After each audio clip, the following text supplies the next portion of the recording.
Today's topic is verb. What is verb? Types of verb, transitive and intransitive verbs, auxiliary verbs, regular and irregular verbs and verb forms. ये सभी topic आज हम clear करने वाले हैं। Video के अंत तक बने रहें, वीडियो को बिल्कुल स्किप ना करें। Hey guys, my name is Khushboo and you're watching me on Non-Stop Learning channel. Guys, अगर चैनल पे पहली बार आए हो, अगर चैनल को पहली बार विजिट कर रहे हो तो इसे सब्सक्राइब करना एंड बेल आइकन्स को जरूर प्रेस करना ताकि आपको नोटिफिकेशन टाइम पे मिले। So let's start. A verb is word that shows action and state. मतलब ऐसा वर्ड जो कि सेंटेंस में दिखाता है कि क्या एक्शन हो रहा है या फिर जो सब्जेक्ट है, जो करता है, जो डर है, वो क्या कर रहा है। ओके, और सिचुएशन को दिखाता है। सिचुएशन मीन्स वो क्या बोल सकते हैं, स्टेट इसको दिखाता है। ठीक है, it is king of English.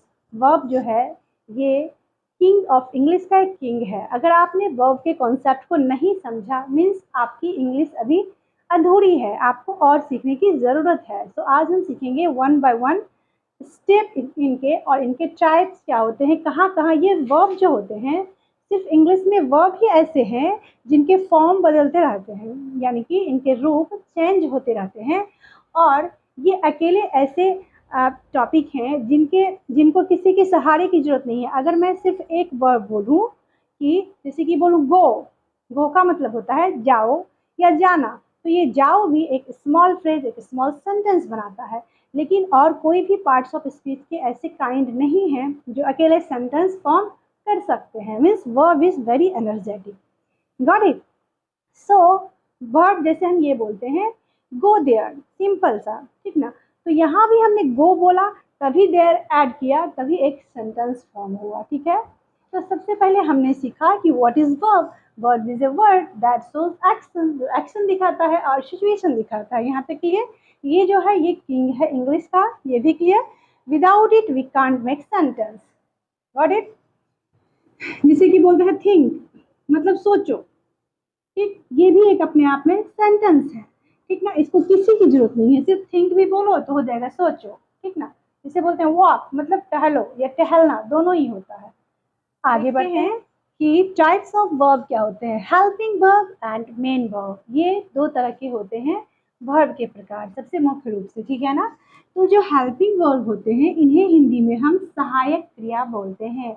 नाम से ही क्लियर है, हेल्पिंग वर्ब, जो कि हेल्प करे किसी की। तो ये किसकी मदद करता है? मेन वर्ब का मदद करता है। ठीक ना, तो ये जो मुख्य क्रिया है यानी कि मेन वर्ब है, इसको हिंदी में हम बोलते हैं मुख्य क्रिया। इसकी मदद कौन करता है? Helping verb. ये कैसे करता है? जैसे कि मान लीजिए यहाँ पे लिख देते हैं आई, यहाँ पे लिख देते हैं गो, ये हमारा सब्जेक्ट हो गया, ये हमारा मेन वर्ब हो गया।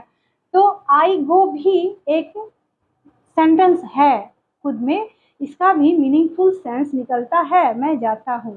लेकिन अगर हमें ये बोलना है कि आई कैन गो, तो कैन जो है ये भी हेल्पिंग वर्ब है। तो अगर हम कैन लगाते हैं तो इस जो मेन वर्ब है इसकी मदद कर दिया इसने। ठीक ना, हेल्प किया इसने। ठीक ना, that's why it is helping verb. तो हेल्पिंग वर्ब का दूसरा नाम ऑक्सिलरी वर्ब भी है। हेल्पिंग वर्ब का दूसरा नाम ऑक्सिलरी वर्ब भी है और मुख्य क्रिया भी पीछे नहीं है, इनका भी अदर नाम लेक्सिकल वर्ब है। अगर एग्जाम में आ जाए आपको कि हेल्पिंग वर्ब और ऑक्सिलरी वर्ब में क्या डिफरेंस है, तो डोंट बी कंफ्यूज एंड बोल देना है कि both are same. And lexical verb किसको बोलते हैं, लेक्सिकल वर्ब किसको बोलते हैं, तो आप मेन वर्ब को बोल सकते हैं। Clear? Now help the main verb, ये क्या करता है? पहला काम इसका है कि ये हेल्प करता है मेन वर्ब का, जो कि मैंने अभी बताया। Have no meaning their own, अब ये बोल रहा है कि इसका कोई मीनिंग नहीं होता है। मीन्स ये कैसे पॉसिबल है कि इसका कोई मीनिंग नहीं होता है? अब जैसे कि मैंने कहा कि आई कैन, ठीक, तो फिर आप कर सकते हो, मैं कर सकता हूँ। तो यहाँ पे एक क्वेश्चन राइज होता है कि क्या कर सकते हैं, क्या बोल सकते हैं, लिख सकते हैं, ये तो बताना है। ठीक ना, तो ये सेंटेंस कंप्लीट नहीं हुआ विदाउट मेन वर्ब, ये सेंटेंस कंप्लीट ही नहीं हुआ। दैट्स व्हाई अगर हम बोलते हैं आई एम, तो मैं हूँ, लेकिन यहाँ पे क्वेश्चन राइज होता है, ये सेंटेंस कंप्लीट नहीं हुआ कि मैं क्या हूँ। मैं टीचर हूँ अगर बोलती तो यहाँ पे सेंटेंस कंप्लीट होता। लेकिन सिर्फ इससे इसका कोई अपना मीनिंगफुल वर्ड नहीं होता, इसका कोई मीनिंग नहीं होता। दैट्स क्लियर, ठीक ना। कि मैं अगर आई कैन बोलूँ तो उसमें यहाँ पे गो जो है मेन वर्ड की जरूरत पड़ती है। दैट्स वाई यहाँ पे ये लिखा गया है कि have no meaning their own. Clear. I tells the tense of sentences, ठीक ना, सॉरी इट टेल्स होना चाहिए यहाँ पे। It tells the tense of sentences, यही बताता है। जब हम ऑक्सिलरी वर्ब को देखते हैं सेंटेंस में, इससे हमें पता चलता है कि जो सेंटेंस है हमारा वो कौन से टेंस का है, ठीक ना। प्रेजेंट की बात करते हैं तो इज एम आर, पास्ट की बात करते हैं तो वॉज वर्ड लगाते हैं ना, यही बता रहा है। अभी make negative and interrogative sentences, ये जो है इंट्रोगेटिव सेंटेंस में यूज़ करते हैं हम बी फॉर्म का, यानी कि ऑक्सिलरी वर्ब का, इज एम आर का, is am are plus not, was verb plus not, can plus not, do does लगाते हैं, डजंट, डोंट, डिडंट, ये सब लगाते हैं। तो ये सभी तो ऑक्सिलरी वर्ब हैं, इसके बारे में हम डिटेल्स सीखेंगे, ठीक ना। अभी देखते हैं ये जो हैं ये भी कितने तरह के हैं, ये भी दो तरह के होते हैं। ये जो ऑक्सिलरी वर्ब होते हैं ये भी दो तरह के होते हैं। पहला प्राइमरी जो कि बी, जिसके कि बी फॉर्म होते हैं, डू डज फॉर्म होते हैं और हैव फॉर्म होते हैं, ठीक ना। इनके बारे में हम डिटेल्स से सीखेंगे। यही है वो जिसके बारे में मैं अभी जस्ट बता रही थी, is am are, was were, be, being, been, ये सभी होते हैं फॉर्म, इनके पढ़ेंगे। मॉडल्स जो होते हैं ये 9 होते हैं, ये 3 होते हैं, ये 9 होते हैं। और 4 जो होते हैं इनमें सेमी मॉडल्स भी होते हैं। मॉडल्स को बहुत लोग मॉडल्स भी बोलते हैं। तो ये कौन कौन होते हैं, can, could, may, might, shall, should, need, dare, ought to, use to. तो सीखेंगे हम आगे कि इनके कहाँ कहाँ प्रयोग करते हैं। थोड़ा सा झलक इनकी देख लेते हैं।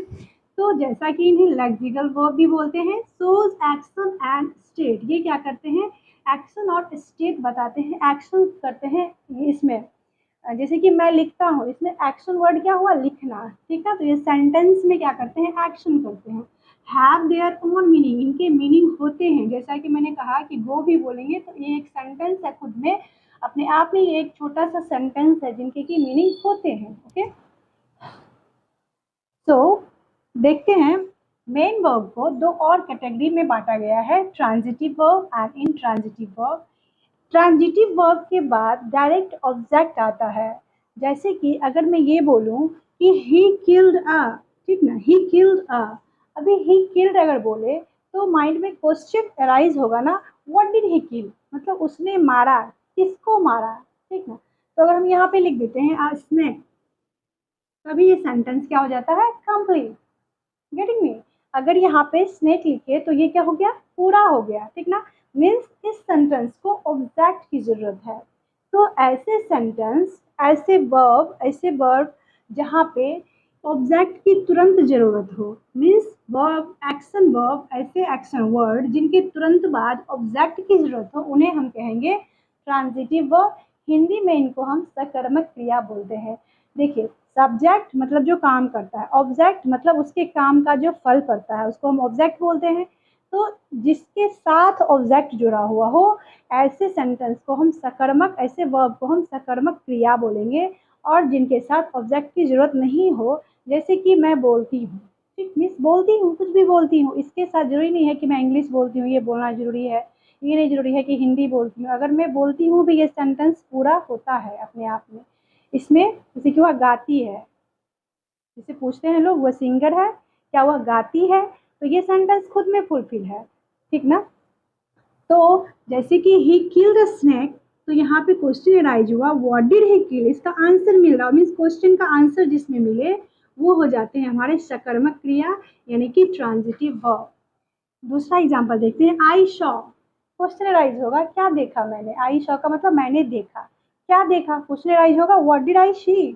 तो मान लेते हैं मैंने देखा एक एलिफेंट, एन एलिफेंट, तो मैंने एक हाथी देखा। Now this sentence has completed, है ना, इट इज नाउ कंप्लीटेड।